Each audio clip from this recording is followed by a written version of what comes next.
we move on to project.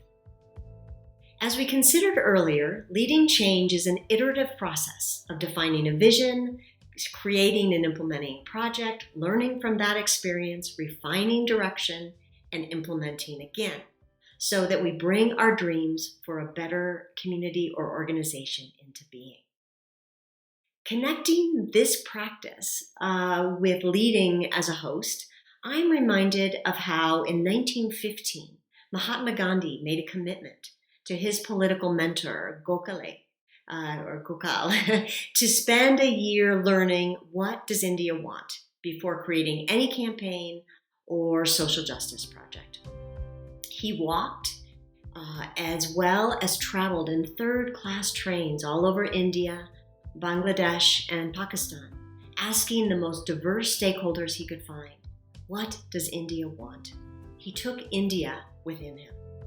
Nehru once said that he was the quintessence of the conscious and subconscious will of village India. Gandhi, knowing India as he did, was then better able to create extraordinary campaigns, like walking to the sea for salt, that fit within the cultural frameworks. Step 4 of leading change, we are focused on creating a project. It's actually a sub-process of 3 steps. First, we scope out the current environment and available resources, gathering more information about the community we're serving and our team. Next, we combine this data with our greater vision and set an appropriate project goal. And third, we map out action plans to accomplish that project, step by step by step. In this video, I want to introduce you to 2 tools that can support assessment and project planning. A popular assessment approach is a SWOT analysis. SWOT stands for strengths, weaknesses, opportunities, and threats. We consider together with our team what are the strengths or resources that are currently available to help us in accomplishing our shared vision. What are the opportunities and threats that should be considered? What weaknesses do we need to mitigate when we implement a project? With this information, what might we do to create progress towards our shared goal? The SWOT analysis is typically used during the strategic planning process to assess an organization's current state and better scope out its direction. But SWOT can be used as a first step whenever we're defining a project.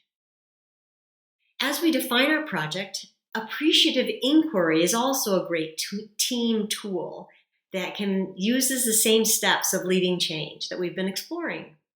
Grounded in the science of positive psychology, Appreciative Inquiry focuses the team around uncovering and then leveraging community teams' strengths and resources for success.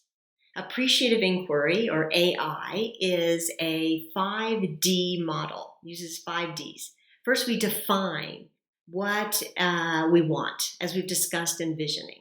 We do that in a positive sense. What would be the best possible situation we could create?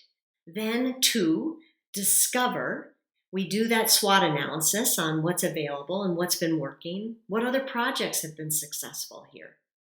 Then 3, we dream.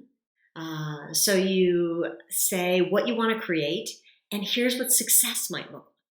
4th, we design a possible future project. Now you're into goal setting. And then 5th, it's deliver, or action planning and implementing. See how the AI process is also circular, iterative, and can be used in community development.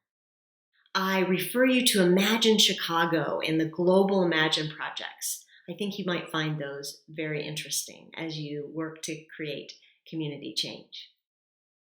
Albert Einstein once said, "Nature shows us only the tail of the lion. But there is no doubt in my mind that the lion belongs with it, even if he cannot reveal himself to the eye, because of his huge dimension."